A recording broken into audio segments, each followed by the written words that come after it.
Bom dia, boa tarde e boa noite, professor Roberto Cláudio. Nossa quarta aula, nosso quarto encontro. Hoje, eu tenho a satisfação e o prazer de apresentar a vocês, pessoal, mais um fruto do nosso trabalho, nossa quarta aula, com o seguinte tema, de acordo com o edital do concurso da Polícia Militar do Estado do Ceará. Cargo de soldado da PM que você vai passar, hein? Você está aqui me assistindo porque você acredita e vai conseguir passar, vai conseguir a sua aprovação, tá bom? Então, de acordo com o edital do concurso da PM, o tema de hoje é o Ceará e a República Velha. Esse tema está dividido em 3 subtemas: a política oligárquica, o coronelismo e o clientelismo. Vamos destrinchar, conversar, e tentar entender o que significa tudo isso. Primeiramente, meu amigo e a minha amiga, também mulher, que está aqui lutando pela sua independência. O lugar da mulher é onde ela quiser. Então você tem todo o direito também de estar pretendendo uma vaga para a Polícia Militar do Estado do Ceará. Então, pessoal, de acordo com o edital, um dos temas é a República Velha. E a gente tem que entender, nós estamos começando a trabalhar a República Velha, logicamente, a colônia, o império já ficou para trás, mas de vez em quando, vez ou outra, esses assuntos vão sempre retornar nas nossas discussões. Então, a República Velha ela se inicia em 1889, no 15 de novembro, com a proclamação da República, certo? E vai até 1990, com a Revolução liderada pelo Getúlio Vargas. Tem uma frase, pessoal, que é notória, é uma frase emblemática, tá? Que todo mundo conhece, que diz o seguinte: o povo assistiu à proclamação da República bestializado. Essa frase se encontra no livro Os Bestializados, do José Murilo de Carvalho, em que ele vai dizer que o povo brasileiro, principalmente o carioca, ele assistiu à República Brasileira como um desfile militar, certo? Ele não percebia que ali estava acontecendo uma ruptura, uma mudança, a quebra da monarquia e, consequentemente, a queda de toda aquela estrutura arcaica, tradicional, conservadora, cheia de conchaves, alianças, e estava surgindo agora uma nova etapa, um novo fato na nossa história, na história brasileira, a República. A República, pessoal, ela tem essa denominação de República Velha porque ocorreram diversos desdobramentos, até chegar no momento atual, certo? Então, a República Velha é de 1889 até 1930. Aí você pode dizer assim, professor, mas eu ouvi falar também que houve a República dos Marechais, e tudo, com certeza. Mas não nos interessa agora. O nosso bolo, nessa cereja, é lembrar, estudar, conhecer um pouco a República Velha, que vai de 1889 a 1930, e principalmente, especificamente, a chamada política do café com leite, que começa em 1984 com a eleição do presidente Prudente de Moraes, o primeiro civil a assumir a presidência da República. Durante a eleição do Prudente de Moraes, vai ocorrer um favorecimento, um jogo político que vai ser o alicerce da República Velha, a chamada política do café com leite. E o que é essa política do café com leite, moçada? É um sistema que beneficia grandes proprietários rurais, grandes produtores de café e pecuaristas, as chamadas oligarquias estaduais. Aí meu amigo, a minha amiga pergunta assim, professor, levanta o dedinho assim curioso, às vezes até morrendo de medo, achando que a gente vai discutir. Esses grandes proprietários rurais, eles também são grandes proprietários de escravos? Não. A escravidão já acabou, tá?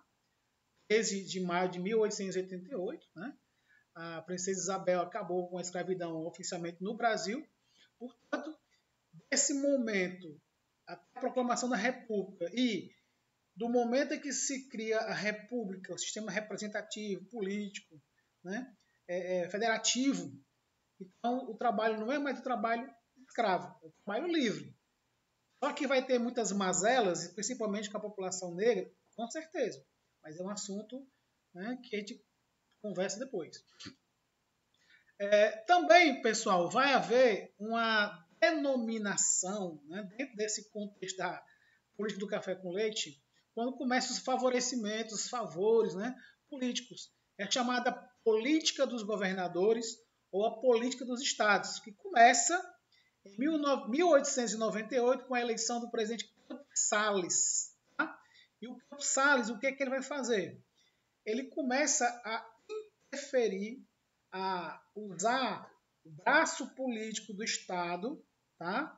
Dentro das oligarquias, dentro dos estados brasileiros. O que ele vai fazer de principal agravante ou de principal destaque nesse período aí?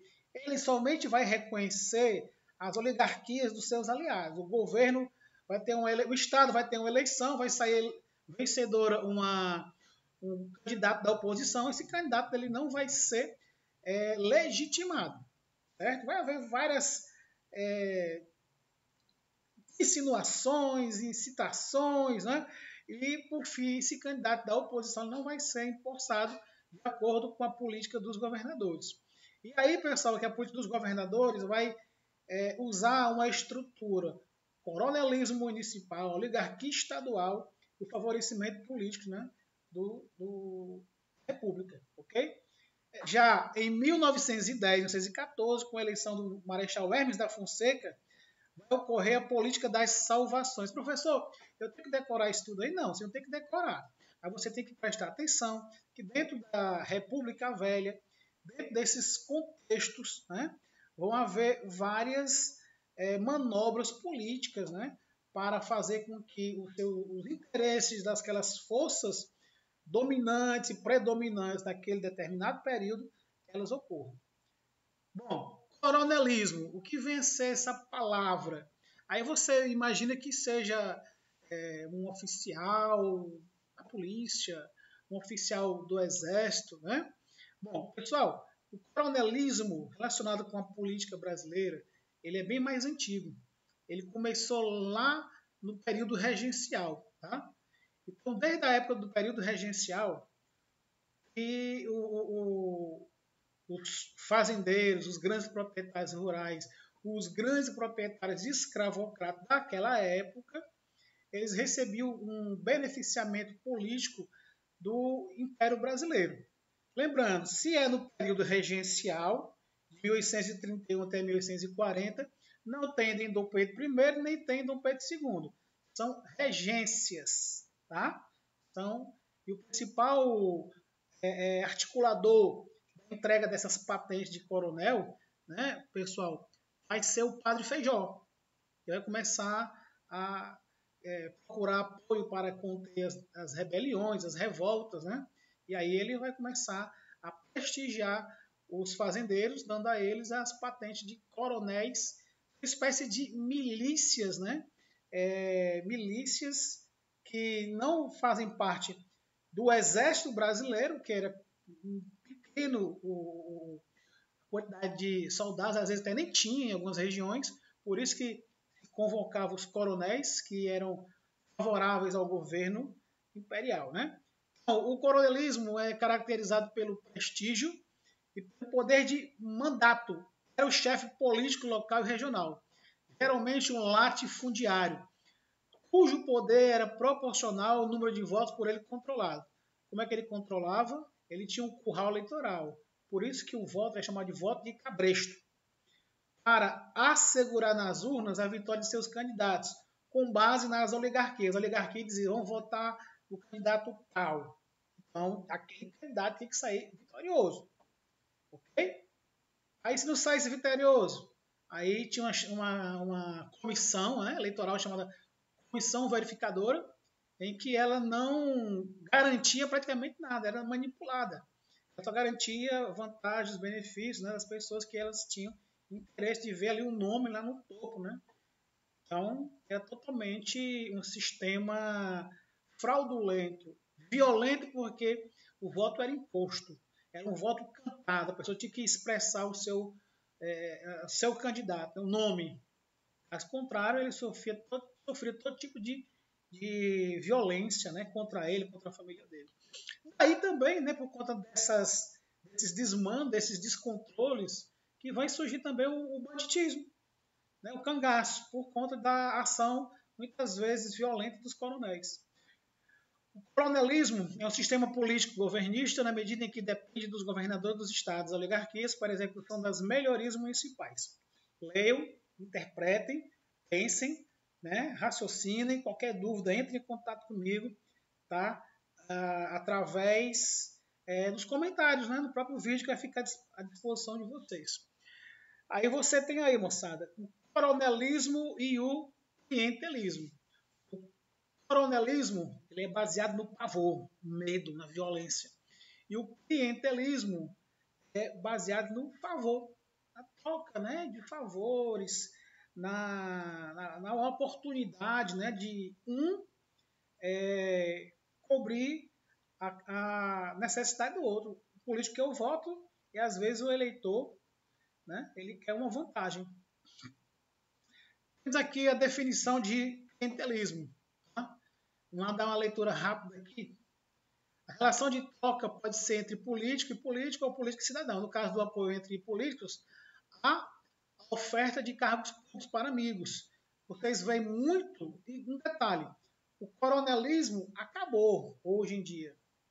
Existem, muitas vezes, a título de debochar de uma liderança regional, principalmente no Nordeste, se usa essa conotação aí, né, de é um coronel. Você deve ter ouvido muito bem falar de alguns presidenciáveis. Mas da forma que ele existia, o uso da força, da manipulação do voto, das urnas serem alteradas, adulteradas, violadas, né? Até mesmo os eleitores mortos apareciam nas urnas lá como fulano tal votou, só que já estava morto, né? Às vezes uma sessão eleitoral tinha 100 eleitores e apareciam 200 votos. Milagre, né? Então, moçada, no caso do apoio entre políticos, há oferta de cargos públicos para amigos e parentes entre as partes envolvidas.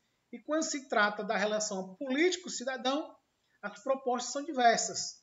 Vagas em hospitais, cesta básica, tratamento médico. Tá? Então, o problema do clientelismo é que o político ele deixa de atender uma demanda coletiva para priorizar um determinado eleitor, um determinado grupo, favorecer um determinado eleitor, né, por troca de favores. E às vezes fica aquela cobrança, né? E às vezes quando o cara não dá votos para um determinado político e ele não retorna mais aos apelos, os contatos do eleitor, muitas vezes o eleitor faz questão de denunciar, né? Olha, eu fiz eu trabalhei, eu votei, consegui votos, né? Então, muitas dessas queixas, murmurações acontecem no contexto atual, certo? Bom, coronelismo significa o quê? O poder local. Então, o coronelismo, não falei, apesar do uso do termo coronel, da patente, mas está relacionada com a proprietário, com um líder agrário, um fazendeiro, um proprietário rural, né? Essa expressão, ela era muito comum, esse termo, né, aqui no Nordeste, principalmente, né, Ceará. Mas existia em todos os locais, professor? Existia, sim, porque assim como no Nordeste se plantou a cana-de-açúcar, se plantou o algodão, né? No Rio, São Paulo, Paraná também houve o café, houve o açúcar na Bahia, houve açúcar em Pernambuco. Né? Então existiam coronéis atravessados, enviesados, né? Em todo canto do Brasil. Tá bom? Como eu falei, meus queridos, né, a política do café com leite era uma política nacional. Era uma política que favorecia as oligarquias. Então você tem aqui nessa charge, né, você tem ali o Rio Grande do Sul, você tem ali o Paraná, você tem vários estados, a Bahia, né, que querem subir ali e alcançar a cadeira presidencial. Só que a cadeira presidencial ela estava sendo usada, ocupada repetidamente e revezadamente por dois estados, São Paulo e Minas Gerais. Beleza? Voto. Qual era o tipo de voto? Urna eletrônica? Meu Deus, não. Lógico que não. Cédula eleitoral, naquela época? Também não. Mas era chamado voto de cabresto.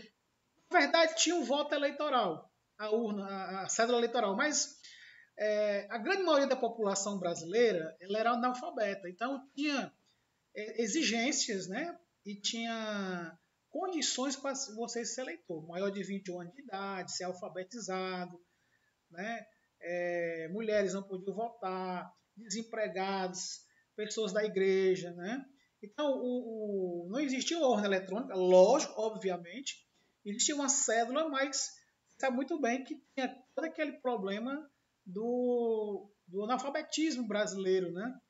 Que até há uns 20 anos atrás, aproximadamente, ainda existia a eleição obrigatoriamente através de cédula eleitoral. Quando ocorre pane atualmente nas urnas eletrônicas, geralmente quando a urna não é substituída por uma outra urna eletrônica equivalente, ocorre o voto, né, através do papel, o voto escrito, né, que você tem que colocar o nome do seu candidato. Então, galera, o voto de cabresto é o eleitor obrigado a votar nos candidatos do coronel. Ele é levado, é o chamado voto de cabresto, é o curral eleitoral, tá? Então são todas as articulações que predominam, né, esse sistema político. Bom, em relação ao coronelismo no Ceará, nós temos uma figura bastante tradicional, estudada, e até mesmo né, a sua influência até hoje ela é discutida. O Antônio Pinto Nogueira Scioli. Né? Então nós temos aí o Nogueira Scioli, que era mais um né, que subiu na política pública devido à tradição ou da sua família ou através das alianças, né? Casamentos, acordos, né? Partidários e tudo. No caso dele aqui, nós temos aqui um pouquinho da biografia dele. Chama-se Oligarquia Ciolina, o grupo político homogêneo, disciplinado e hábil que dominou a política do Ceará entre 1896 e 1912. Então nós temos aí 16 anos, né? Sob o comando de Antônio Pinto Nogueira Scioli, conhecido na veia cômica cearense como Babaquara, filho do coronel José Pinto Nogueira do Icó, nascido naquela vila a 11 de outubro de 1940. Desde muito cedo, mostrou aptidão para as ciências jurídicas, algo que tudo indica não teria ido além de desembargador, não fosse as núpcias com a filha do senador Pompeu. Ou seja, ele ganhou destaque político devido ao casamento. Primeiramente como homem jurídico, como das leis, e depois como homem político, né? Sendo proeminente político né? Do Ceará durante da oligarquia dele durante 16 anos, mas ele teve uma fase maior. Com a morte do senador Pompeu em 1877, a Scioli assumiu a direção do Partido Liberal do Ceará, constituído por dois grupos fortes e bem divididos, os Paulas e os Pompeus. O novo chefe não teve o poder de persuasão suficiente para manter o partido unido. Então, pessoal, lembrando aqui a vocês, desculpa aqui o suor, né? É o seguinte, naquela época, né, no finalzinho da monarquia, começo da república, existiam tradicionalmente o Partido Liberal e o Partido Conservador. O Partido Republicano, em qualquer estado que ele tivesse constituído, ele não tinha maioria, ele não tinha muita força, não tinha muita presença, não tinha nenhum tipo de respaldo. Né? Poderia ter pessoas importantes, chefes, líderes políticos importantes, mas praticamente os dois grupos que mais se distinguiu eram esses, os liberais e os conservadores.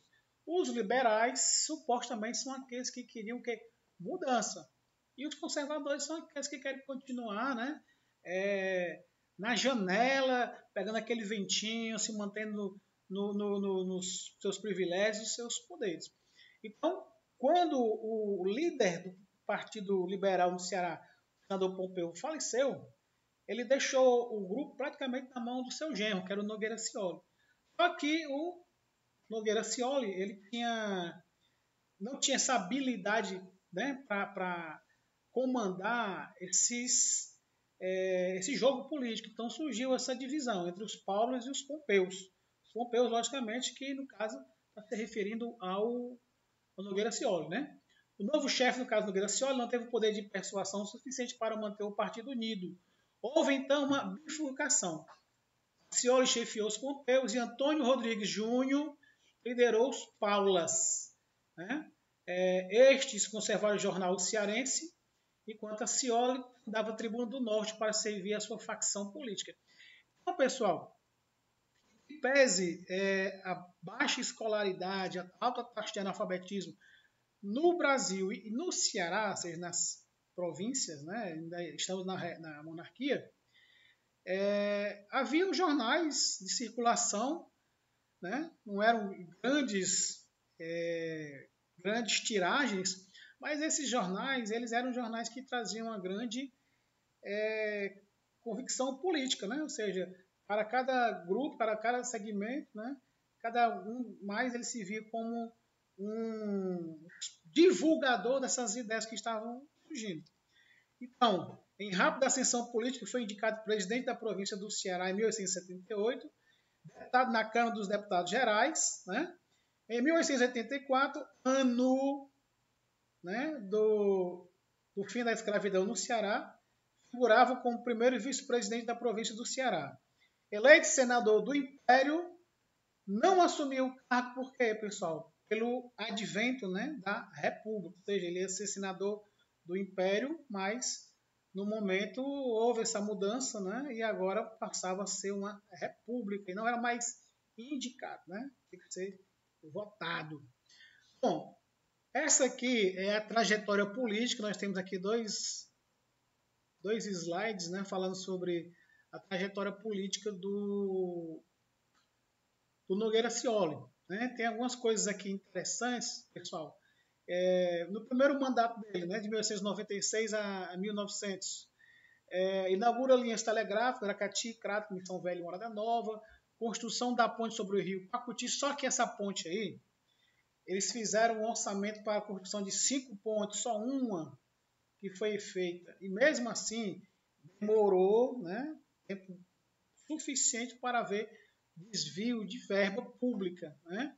Ele foi denunciado, só que depois ficou elas por elas. Né? Uma coisa que aconteceu no governo dele, e que também outra pessoa aí ganhou popularidade, foi a questão da seca, né, e das doenças.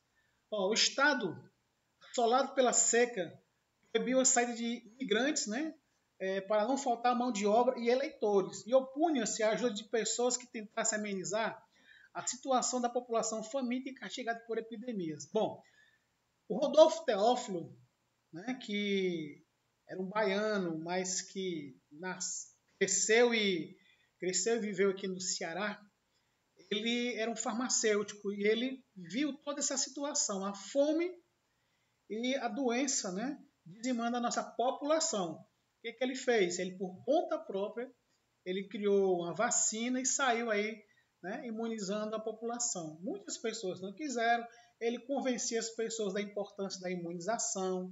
Lembram da revolta da vacina no Rio de Janeiro? Isso aí foi no século XX. Nós estamos falando de um acontecimento que ainda é no século XIX. Tá? Então, o Ceará, o Rodolfo Teófilo, o Ceará sofria com esses problemas de doenças, né? Até parece os tempos atuais, né?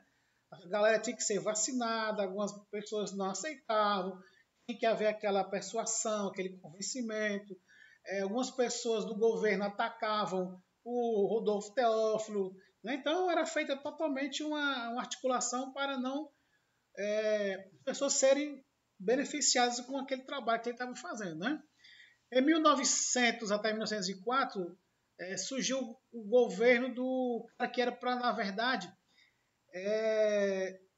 descobrir a malversação política do Nogueira Scioli. Só que o cara trocou as acusações que ele deveria ter feito por um cargo político.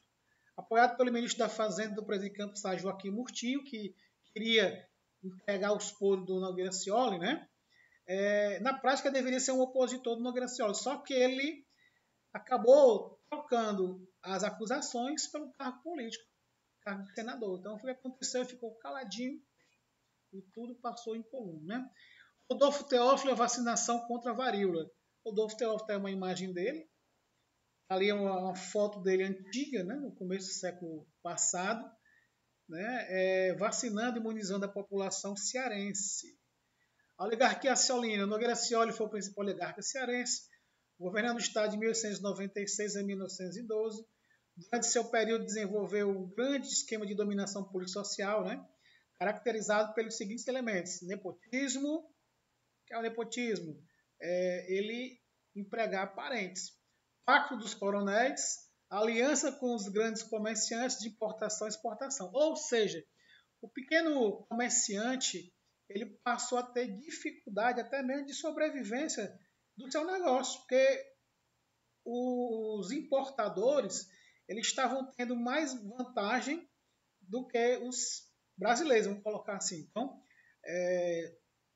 lembrando, né, que a gente está falando do começo daquela Belle Époque, do afrancesamento da cidade de Fortaleza, né? Então, logicamente, o comércio com a França ele foi aberto e foi favorecido, né, os representantes de várias casas comerciais francesas, né? O período é de grande efervescência cultural, destacando-se a quadrilha espiritual. O governo Nogueira Scioli chega ao fim depois de uma rebelião, né? Aqui a gente ainda vai conversar ainda. Pronto. Trajetória ainda do Nogueira Scioli, pessoal. Segundo mandato dele, tá? Nós temos aí, ó, usava a instituição da polícia para agredir e ameaçar os opositores. Dava carta branca aos coronéis que informassem politicamente com ele. Estamos fechados? Estamos fechados. Então, se houver oposição aí, pode quebrar. Aos opositores, queimava-lhes casas, cercadas e punha suas vidas em perigo. Qualquer tipo de opositor, tanto faz ser um coronel, né, um grupo rival, como faz ser um agricultor, um pequeno agricultor, se não concorda, né, a repressão parte para cima. Obstruía o alistamento eleitoral de eleitores da oposição. Por exemplo, você chegou do Ceará, vindo de uma outra província, um outro estado, você tinha que se cadastrar para se tornar um eleitor. Só que para isso você tinha que ter 3 testemunhas, né? Olha, fulano de tal, eu conheço, mora na minha rua, é gente boa, né? É meu amigo, é meu vizinho, tudo. Só que ele orientava as pessoas da seguinte forma: se esse cara for votar na oposição, você ignora ele, você não conhece ele. Muitas vezes acontecia o atrito, né, entre a pessoa que queria tirar ou fazer o cadastramento eleitoral e o fiscal, porque o cara, mesmo conhecendo o eleitor, ele dizia que não conhecia, mesmo sendo vizinho, mesmo já tendo dialogado, tendo já entrado em discussões políticas, mas não conheço não. E é o que valia era a palavra daquela pessoa que tinha o cargo, né, de colocar sim, conheço, não conheço. Bom, de 1908 até 1912 é o terceiro mandato de Nogueira Scioli. Ó, vejam bem, terceiro mandato dele, quarto da oligarquia e o segundo consecutivo. Isso aí foram coisas que ele foi alterando a legislação, a lei, a própria Constituição brasileira não permitia, né, mas ele foi conseguindo argumentos e convencimentos, né, para obter essas vantagens. Então, durante o terceiro mandato dele, ele recebeu protesto de vários segmentos sociais, estudantes, comerciantes e a população em geral, que foi à rua protestar contra a retorno, a reincidência, né? Mais uma vez ele no comando, no poder. Continuava controlando os cargos políticos e quase toda a Assembleia Legislativa, por isso que não havia mudança. 2/3 da Casa Legislativa eram apoiadores dele e recebiam benefícios, recebiam vantagem. Então, lógico que nunca iam ficar contra ele. Ao mesmo tempo, né, em que começavam todas essas polêmicas, né, em relação ao terceiro mandato, segundo consecutivo dele, ocorreu um breve sucesso econômico, né, do estado do Ceará, um breve crescimento.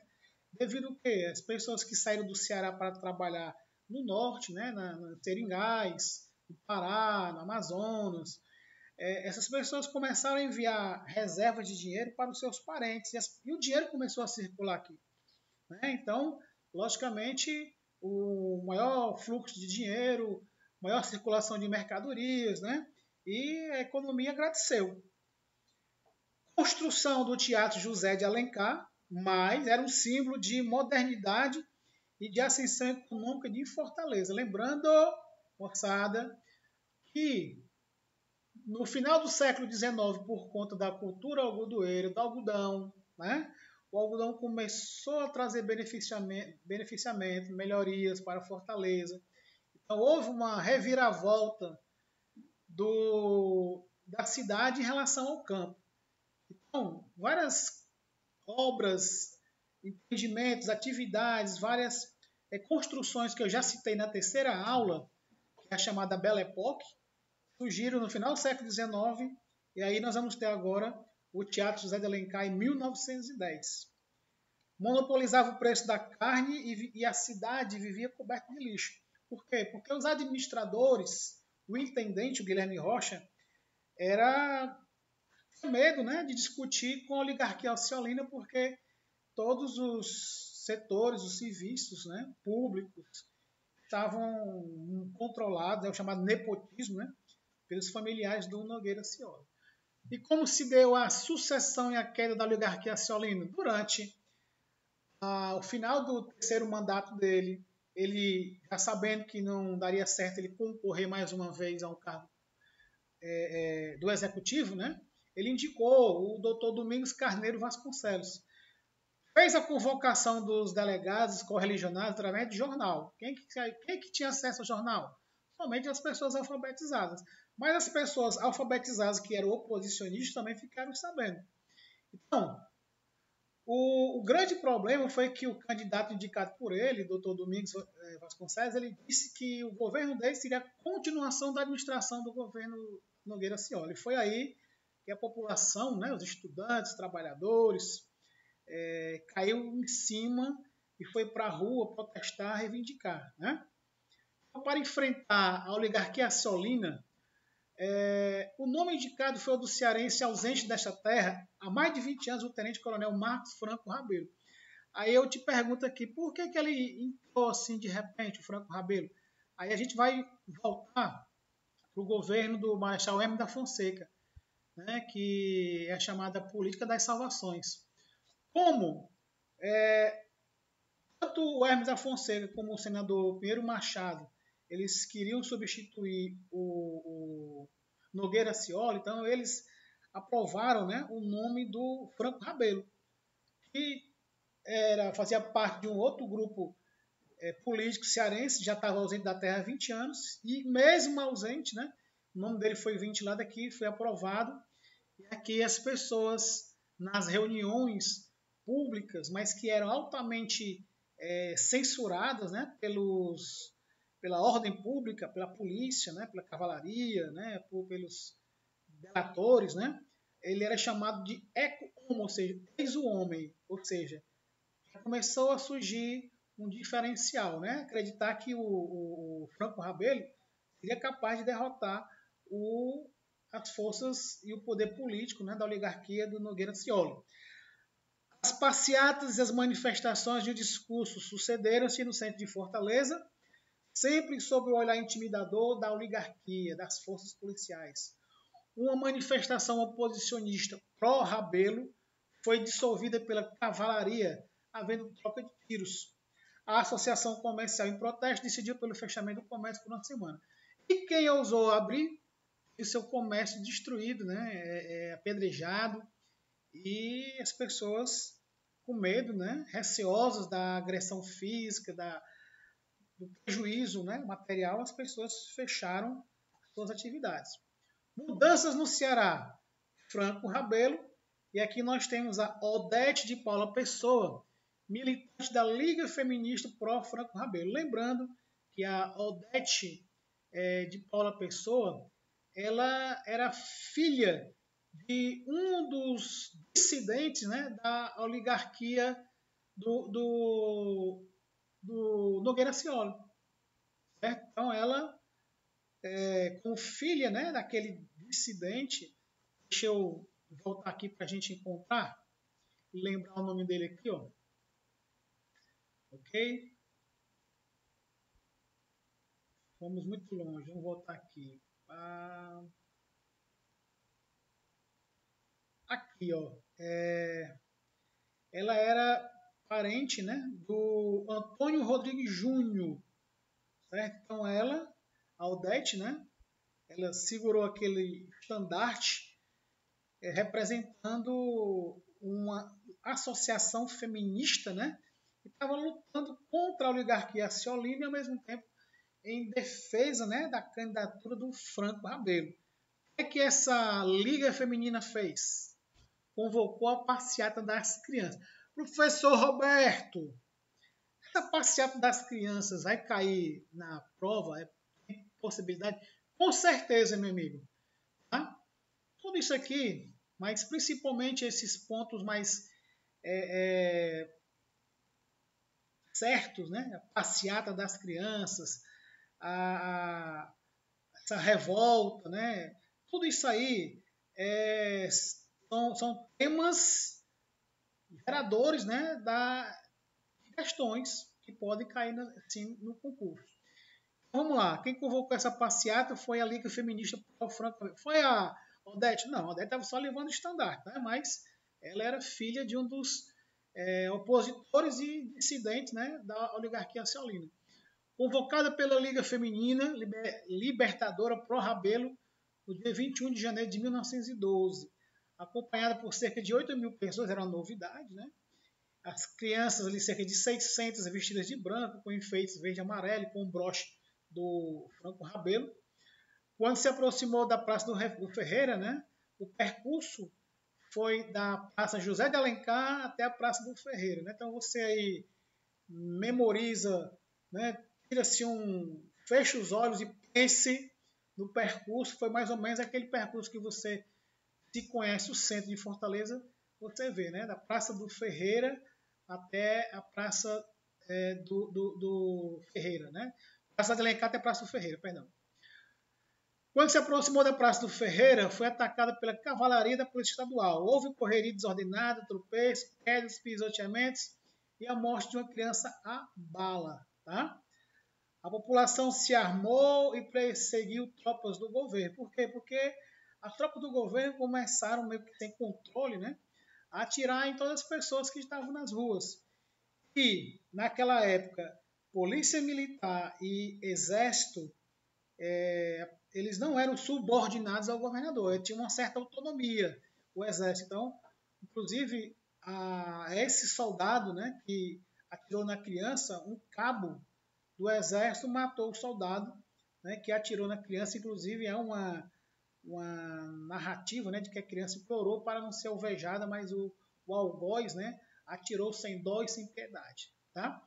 A população se armou e perseguiu as tropas do governo, atacou prédios públicos e propriedades da família Sciolina. Por que atacou os prédios? O que o prédio tem a ver com isso?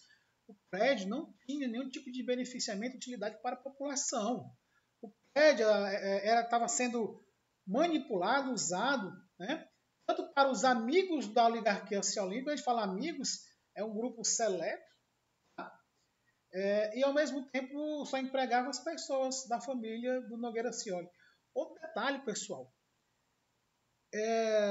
teatro, passeio público, né, que no caso aqui o passeio público de Fortaleza, que naquela época era a Praça dos Mártires, né, Campo da Pólvora, depois virou passeio público, ele era utilizado exclusivamente pela elite. O povão tem que descer a ladeira ali daquela avenida, daquela rua que passa ali em frente à Santa Casa de Misericórdia e se divertir lá na Praia do Peixe, lá embaixo. Certo? Lá onde hoje é o Hotel Marinas, ou seja, havia tanto um percurso muito grande de isolamento e de distanciamento. E nem tinha pandemia naquela época. Tá? A população se armou e perseguiu as tropas do governo, atacou os prédios públicos de propriedade da família Ciolina, bondes foram tombados e incendiados, ruas foram tomadas e interditadas, barreiras cercaram o palácio do governo. Tá? O palácio do governo foi sitiado e o Accioli e a família dele ainda, protegido pelas tropas policiais, né? Ficaram sem água, sem luz, alimentos, passando o maior perrengue, né? Cercados por rebeldes, protegidos pelo regimento policial, os soldados atiravam a esmo em qualquer transeunte nas ruas e também atiravam nas pessoas quando saíam de suas casas. Então, começou também uma grande perseguição contra as tropas do regimento policial, porque era uma espécie de vingança, né? Porque eles estavam cometendo atrocidades e as pessoas começaram a se vingar. Convencido pelo seu genro, Dr. Francisco Sá, Accioli aceita renunciar ao cargo de presidente do Estado. Né? Naquela época, os cearenses disseram, vai com Deus. Bom, a renúncia é aceita, sem antes, né, o Nogueira Accioli ele se comprometer com os seguintes termos. Jamais se candidatar novamente ao governo. Rejeitar a ajuda federal para reintegrá-lo ao poder. Abandonaria o Palácio da Luz e se abrigaria no quartel da Inspetoria Militar e embarcaria no primeiro navio para o sul. Tá? Deixou 2 parentes como garantia das suas promessas. Então, ele ficou lá meio que de quarentena, né? Esperando o período chegar um barco que viesse por sul, por Rio de Janeiro. Ele embarcou, tem a foto, a ilustração dele, não somente ele, né? Mas os parentes, também outros familiares, né? Ele não foi sozinho. E essa aqui são as nossas fontes, né, de pesquisa, de leitura. Pessoal, se eu estou demorando para fazer lançamento de novas atividades, é porque cada atividade dessa requer uma leitura, interpretação. A gente tem que se esmerar mesmo, né, para fazer com que o nosso conteúdo chegue até vocês. E eu peço a vocês aquela curtida, que você deixe o seu like. Se quiser se inscrever para fortalecer meu canal, eu agradeço. Já é a 4ª aula. Já vou começar a preparar a 5ª aula, que vai ser sobre o Milagre de Juazeiro, Padim Padre Cícero, tá? E você que é cearense, você que não é cearense, você de fora, né? Se inscreva no canal, dê uma força pra gente aí, que eu agradeço a força de vocês. Ok? Obrigado. Bom dia, boa tarde, boa noite. Um abraço a todos vocês mais uma vez.